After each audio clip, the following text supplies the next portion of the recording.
moi, elle est trop formelle.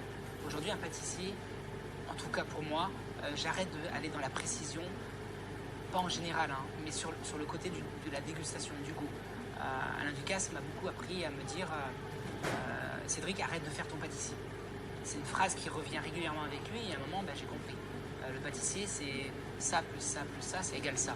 Et aujourd'hui, je pense qu'un pâtissier qui va aller plus loin, c'est pas de dire ça plus ça, c'est de ça, qu'est-ce que ça vaut. Et ça, qu'est-ce que ça fait. Et ça, qu'est-ce que ça va me donner. Et donc du coup, j'essaye de faire mon cuisinier dans mon pâtissier.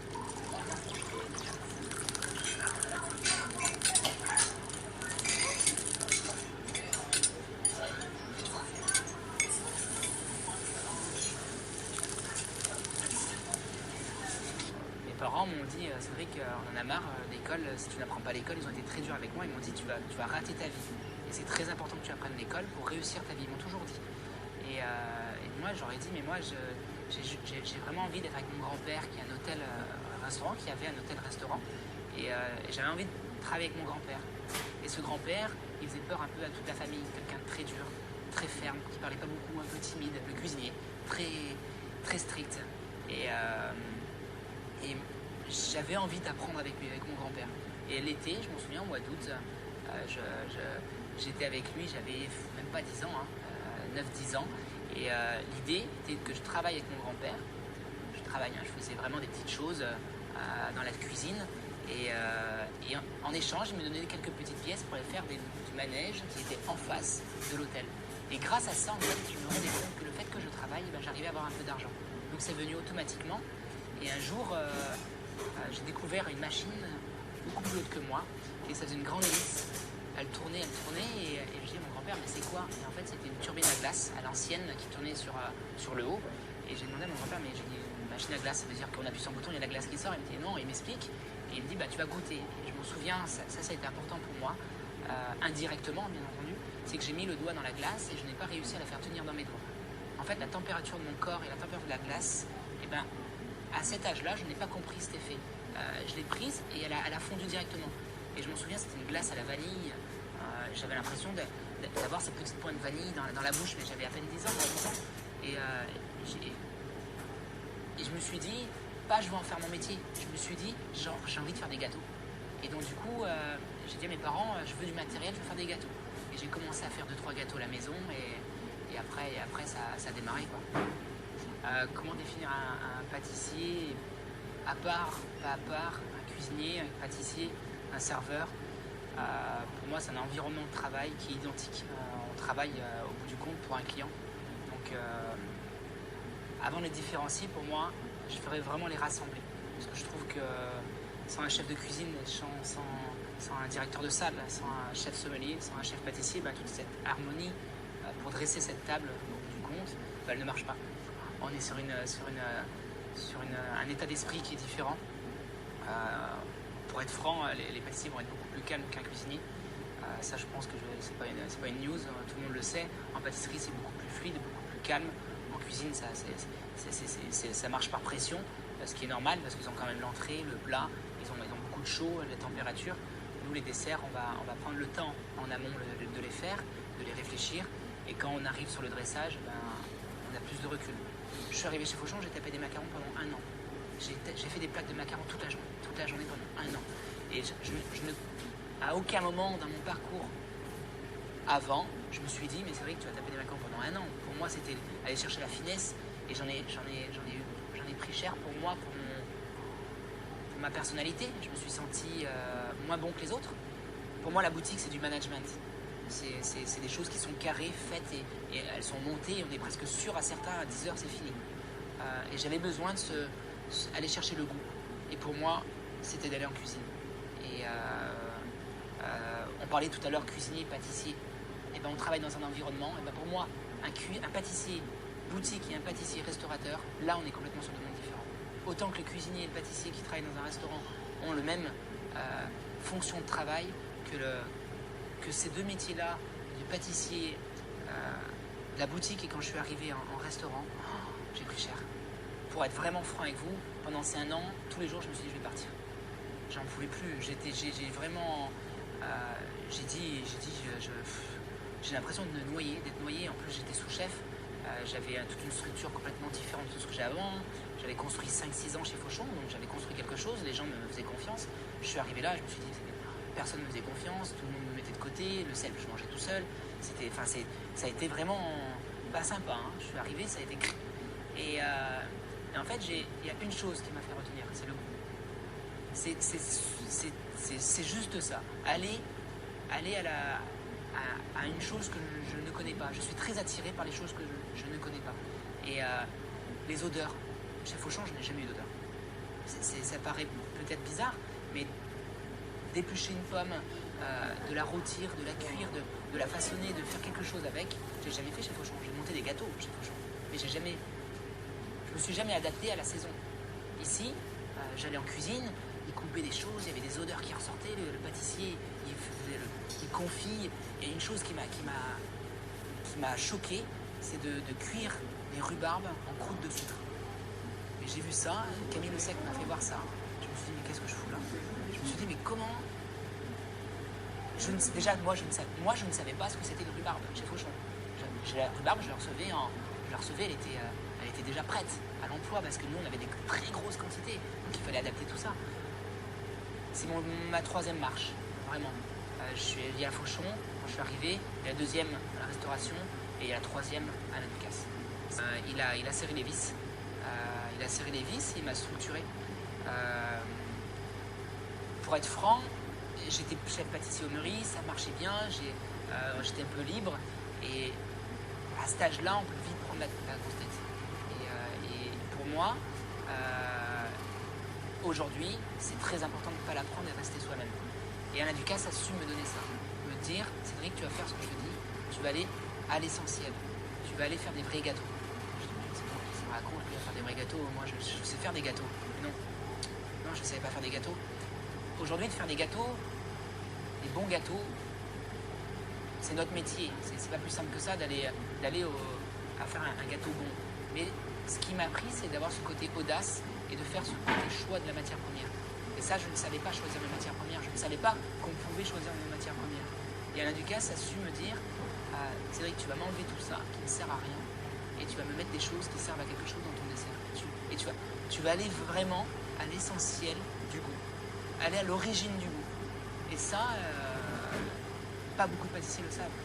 Aujourd'hui, la première chose quand je crée un gâteau, c'est qu'est-ce qui se passe aujourd'hui en termes de saison.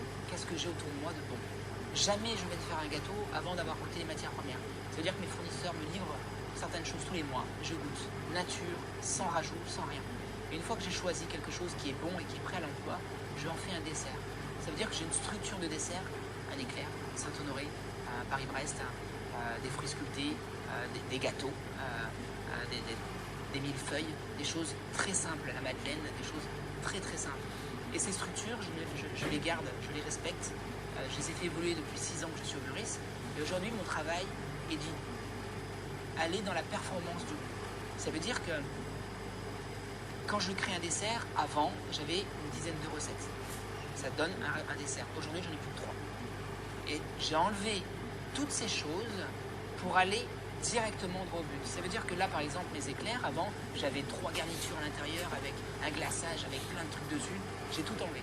J'ai une pâte à choux, une garniture et une peau de fruits déshydratés dessus. J'ai que 3 recettes. Et ce qui va aller me donner une efficacité parfaite du goût. C'est-à-dire que la nature, aujourd'hui, on est sur de la pêche.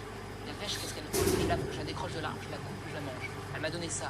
Si moi, le pâtissier, je commence à la mixer, à en faire n'importe quoi, à la cuire, et à la mettre dans mon éclair en crémeux, cette pêche, je la ressentirai jamais. Donc aujourd'hui, c'est ce que la nature me donne, et ben je dois faire beaucoup mieux que la nature. Et ça, je peux vous dire que c'est pas facile. Mes parents m'ont beaucoup éduqué avec des fruits. On avait des cajots de fruits et on mangeait du fruit. Je mangeais pas des bêtises, des choses plein de sucre, je mangeais vraiment du fruit. Et je me suis dit, faire un gâteau carré, triangle, rond, rectangulaire, rond, avec des spirales, avec toutes les couleurs, ok, ça a été fait. Aujourd'hui, je me suis dit, de représenter un fruit par un fruit, ça n'a pas été fait. De faire une pêche, de faire une pomme, de faire une poire, de faire toutes ces structures. Et je me suis dit, visuellement, le client va comprendre ce qu'il va manger et ce qu'il y a à l'intérieur, il va tout simplement avoir du fruit. Donc ça me permettra d'avoir des textures uniques et d'avoir un assaisonnement. Ça veut dire qu'à chaque fois que je vais prendre un sujet d'un fruit de la saison de ce qu'elle me donne, et ben je vais y mettre un assaisonnement, une herbe, un poivre, du sel, quelque chose qui va rehausser de l'huile d'olive, de piment d'espelette, n'importe quoi, qui va faire que le fruit a été respecté par la matière, par la taille et par le goût.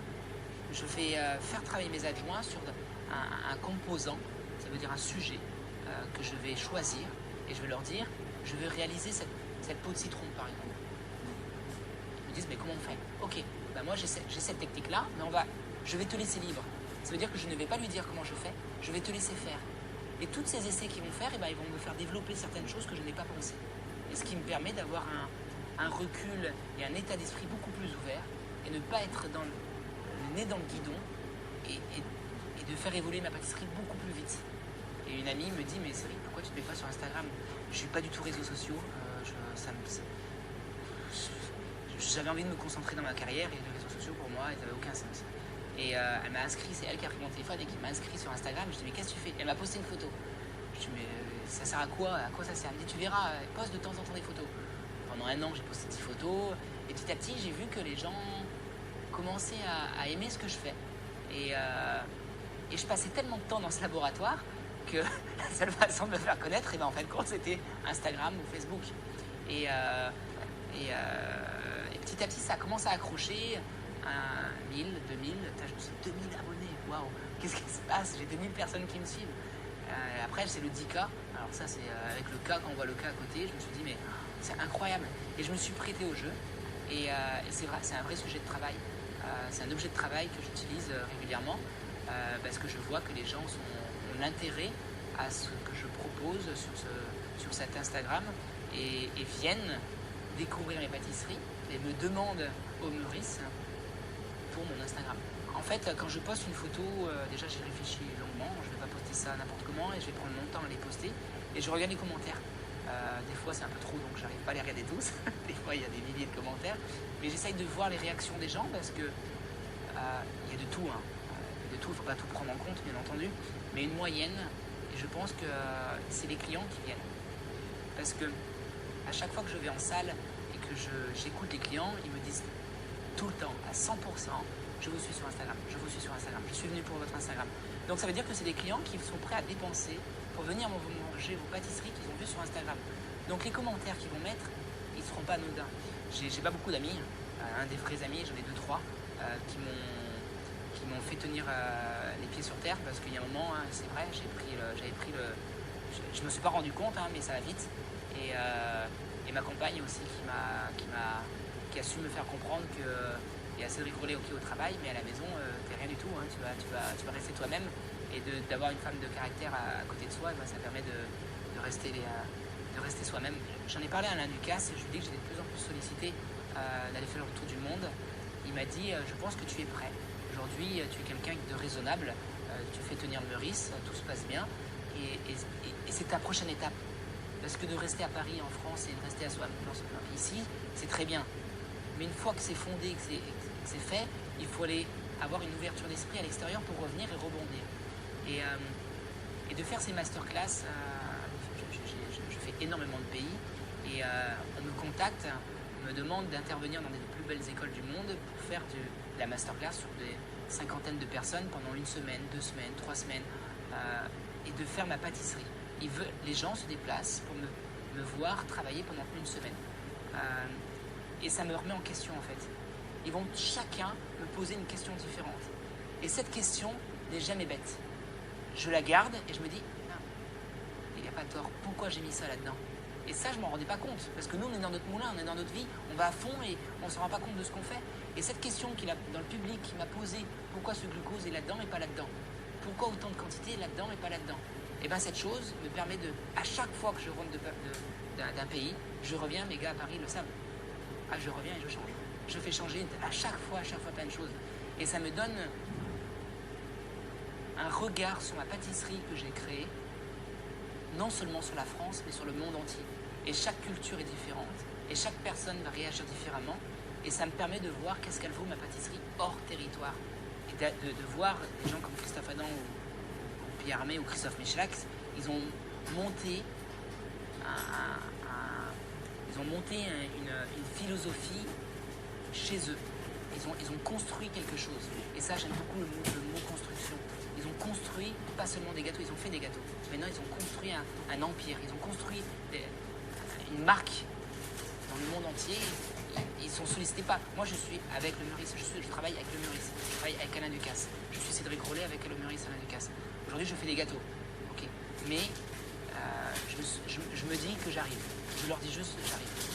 Oh, attendez-moi pas, surtout pas. J'arrive. Et j'arrive et je sais où je vais. Ça c'est ce qui est certain. Je sais ce que je vais faire demain. Mais aujourd'hui, en termes que Cédric Rollet le pâtissier et Cédric Rollet à la maison, ouais, je suis très très heureux. Très heureux et j'ai encore envie de faire beaucoup de choses. Beaucoup de choses.